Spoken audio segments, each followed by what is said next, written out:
So, hello everyone.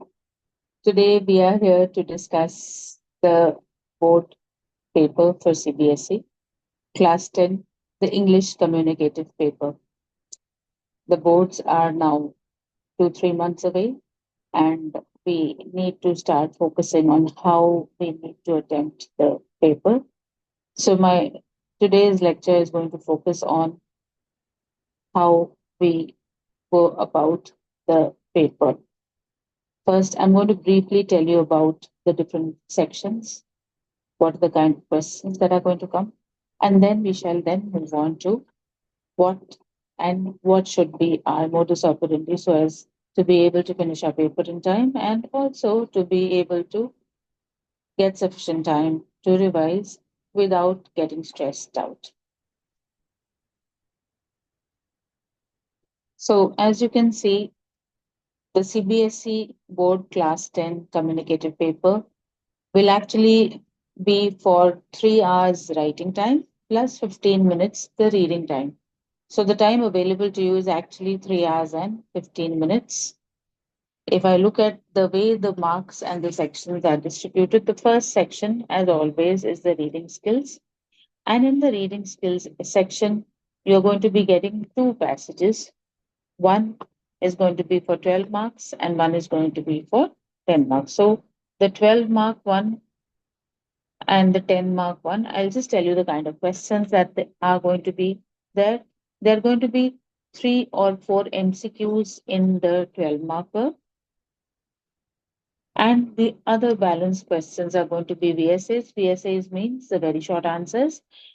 In the very short answers, you will be generally asked to find out a word or a phrase, or you may be given a phrase and you may be asked as to which of these meanings does it not convey, and otherwise, you may be asked to find out a sentence. So, you're going to be having 5 or 4 such things, and there are going to be two markers here. If you notice, these are two markers, and these 2 markers are going to be very short answers, which you will find the answers from within the comprehension. Now, this time the MCQs are not very direct. You are not just going to be asked out of these 4 options, which one is the only correct one. You are going to be asked multiple and not mutually exclusive MCQs. Like multiple, if I say, I give you 4 options and I say, which out of these 1, 3, 5 is correct as per the passage. 1, 2, 3, 3, 2, 1, and 4. Which ones of these are correct as per the passage? You may get a question like that. The other question may be that you get something like which is not correct.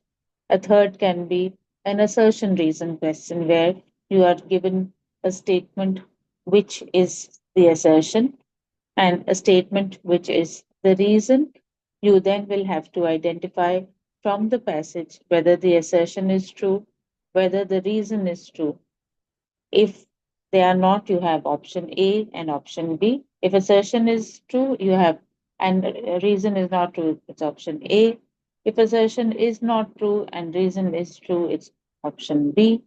If assertion is true, reason is also true, but the reason is not the correct reason for the assertion. In that case, it will be option C. And finally, if everything matches, that is, if the assertion is true, the reason is true, and the reason leads to the assertion, then it will be option D. So there are going to be a variety of questions in your MCQs. So you need to go about it carefully. Now, coming to the second question, number 2, is again going to be for 10 marks, the reading comprehension. In this case, the MCQs are going to be 3. The VSAs, as of one words, the phrases, the sentences are going to be another 3. And again, you are going to be having two markers.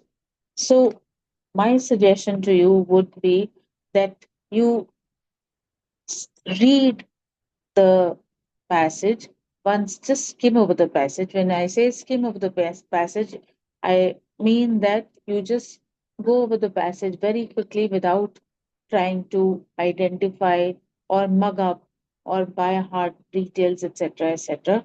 It should just give you a brief gist of what is there inside the passage. And alongside, if you do find some difficult words, those you are just going to just put a slight dot on the side or along the word. So, because those are the kind of words which will come in the vocabulary questions for the reading comprehension. So, that was section A. So, that's a total of 22 marks, the 12 marks, and the 10 marks together. I'm going to be telling you how to attempt the paper later. Let's just go through the different kind of questions first. Now, section B consists of the writing skill section, in which you have the email, which is for 3 marks, the email, which is just going to be as is asked of you in 50 words. The body of the email has to be made so concise that it is in 50 words. 50 words is too big a task, too big an ask to be able to actually complete in 50 words, but be as concise as possible and be as near to 50 words as is possible. The factual description would be in 100 words. That's a 4 marker. And again, it has to be very, very to the point. Do not deviate, do not give extra information, and just go about it in a short and brief way. Then you have your formal letters. Your formal letters will be including letters to the editors. They will be including letters of order, letters of inquiry, uh, formal applications. So these are the kinds of letters which will come in the formal letters. And thereafter, you have your article. An article is basically a long composition which would be around 160 words. And in that, you need to be giving an having at least 3 to 4 paragraphs. The intro, which is actually talking about the current scenario of that particular topic, then talking about if it's a pros and cons, you have your pros in one paragraph, the second paragraph, the cons in the third paragraph, and finally your suggestions in the third. If it's a cause and effect kind of a topic, like if I say pros and cons, if I talk about AI, uh, artificial intelligence is a very, very upcoming topic these days. If I say AI, is it going to help humanity?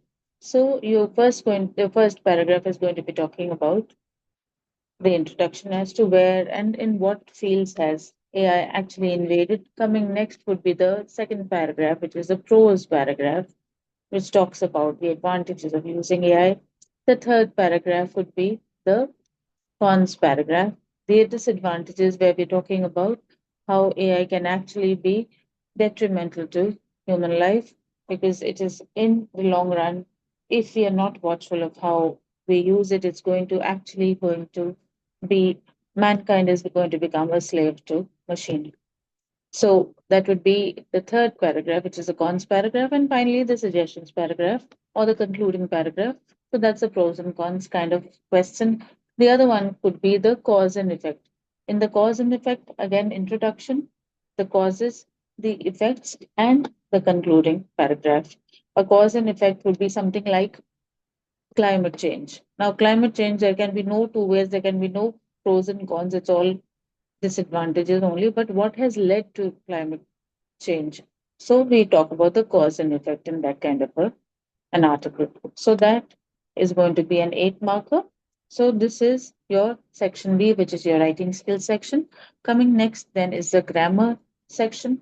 The grammar section, it is question not 7, 8, and 9, it's 7A, 7B, and 7C, which talks about a 3 marker gap filling. Gap filling is you're generally asked to fill in prepositions where you have each preposition for half a mark. Then you have your editing and omission. There is you're given a paragraph which is in lines, and in each line you are told that there is a mistake. So that is the kind of editing passage. Or the other way is that in each line one word is omitted. So you have, and that's not told to you where it is omitted from, and so you have to find out which word is the one which is omitted. So you have to write before missing word and afterward. You have to make it in a tabulated way, and so that's your 4 marker. Coming to the next one is the sentence reordering. Sentence reordering, as the name suggests, is that you will be given a sentence which is not in its correct order. It is a jumbled sentence. You have to reorder it to make it a grammatically correct sentence which is making sense.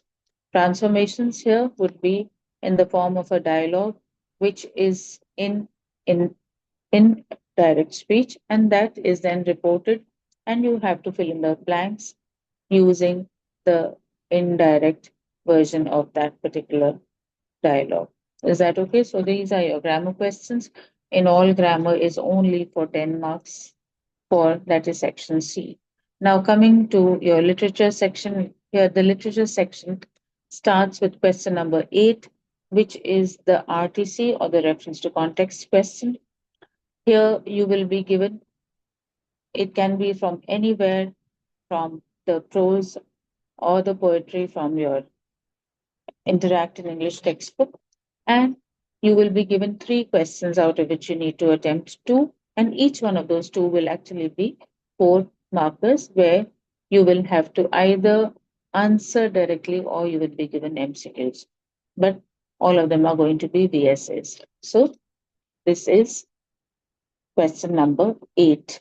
Coming then to question number 9 is the short answers. Short answers, you're supposed to be answering in 40 odd words. The 40 words, you will be given six options out of which you need to attempt five of them, and each one is going to be for 2 marks. So that's 5 into 2, 10 marks. Here, I would like to stress something very, very pertinently. Some of you are in the habit that if you are asked to attempt 5 out of 6, you attempt all six in the hope that when the examiner corrects, she will give you marks for the best 5 out of the 6 that you have attempted. It is not that way. The examiner will only consider the first 5 which you have written down in your answer sheet. The sixth one will not be considered, it will be struck out. So please do not do 6, do only 5. Similarly, in the RTC question, when you're asked to do 2 out of 3, just do only 2, don't do 3. Is that okay? Then, after coming to the next question, which is question number 10, which is the long answer. Here, this long answer is basically an extrapolatory question. It may be linking two chapters, it may be linking it may be asking you about a value system, which you can see. It may also come in the form of a diary entry. It may not necessarily um it may be that you have to kind of relate whatever happened on that particular day. And like if I come to the chapter on Patol Babu, like Patol Babu, the day when he comes back from the film shoot, if he, the kind of frame of mind he is in, he goes back, he could either write a letter to a colleague of his mentioning the kind of emotional state he was in, or he could sit down to write a diary entry. You could get a question like that. You could get a question where you are asked to relate Ozymandias and Not Marble Nor Gilded Monuments, where you are actually talking about the role of time as has been portrayed by B.B. Shelley and by Shakespeare in the two poems. So you can be having questions which are relating to poems or to chapters. You can be having something in the form of a diary or an informal letter also. So it is an advice to you that you please keep these formats also in mind, though officially in your writing skills section, in the B section, you only have a formal letter. You do not have a diary entry. You do not have an informal letter. But please do keep these in mind that they can come in the long answer, which is at question number 10. So this is as far as the breakup of the question paper is. Your section A is 22 marks. Section B is 10 marks. Section C is for a total of um, 26 marks, and in between you have your the writing skills section, which is at section B, and that is a total of uh, 22 marks. So you need to space your time so that you can do your paper well enough. You can be able to finish in time, and you are also able to do justice to each kind of question that comes to you. So let's just have a look at what I would suggest that you do your paper. Now, the total time available to the students is 3 hours plus 15 minutes of reading time. Okay, so suggested pattern for attempting the paper. It would be preferable that in the reading time, after you have satisfied yourself that your number of printed pages is okay and the print is very, very visibly clear, do not spend time in going through the whole paper. Just pick up one question to which you can do justice, and that one question should be the first comprehension passage. You go through it thoroughly, and as I was telling you, please, if you find there is a particular question, a word which you do not understand, a particular phrase that you do not understand, just, you are not supposed to be writing at that point. In fact, you're not supposed to be writing on your question paper. So just put a dot or something somewhere. You will be able to understand that this is a particular word which does not make sense to me or I'm confused about. And most generally, these are the kind of vocabulary questions which come in the vocabulary questions, right? So keep that in mind. Make a very quick reading of the comprehension passage first. After you've done that, go through the questions. After going through the questions, go through the passage thoroughly again. You will be able to find out your answers very, very easily. Also, when you are going through your questions, I would suggest that you do not try and attempt all the questions together, because those 12 questions is not going to be easy to be able to attempt all of them together. So keep 3, 4 in mind as you keep attempting. Is that okay? And finding out the answers. So now that you've spent your 15 minutes reading time in going through the first comprehension passage, you will not require more than 10 odd minutes to write down the answers, the first 10 minutes to write down the answers, the moment the bell goes for you to start writing. That having done, the total time elapsed by that time would just be 10 minutes. After that, you go on to doing the second comprehension passage. For that, you can see I have allotted a time of 25 minutes. 10 to 15 minutes is sufficient for reading and understanding the answers to the questions, and the next 10 minutes for writing down the answers. So that's a total of 25 minutes. And so 10 minutes from the first question, 25 minutes from the question. So up till now, 35 minutes have passed into the time of the examination up till now. Thereafter, I would suggest that you do not do section B, you go straight away to section C. Remember that the board does not tell you that you cannot do any particular section first or you have to do it in a particular order. The only thing is that when you do a particular section, see that all the questions of that section come in together. So, after having done section A, then move to section C, which is the grammar section. Do all your 7A, B, C, and 15 minutes is going to be more than enough to be able to complete your grammar, because you barely have to write anything and you are very well aware of all the grammar entities which are going to be coming in for the integrated grammar. So that's 15 plus the earlier 35. So that's going to be a total of 50 minutes up till now into the paper. Then come to the literature section. You will see that I'm keeping the writing skills section for the end, because there are times when you get slightly confused with a certain topic. You're not sure what to write. So you tend to get bogged down and you forget how much time you're spending on the writing section. So it is better that you do the writing section at the end. Now, coming to section D, question 8, as I was telling you, are two RTC questions. Those two RTC questions are more or less known to you. And if you know the answers, just writing down those one word or one phrase or one line is not going to take you more than 15 minutes.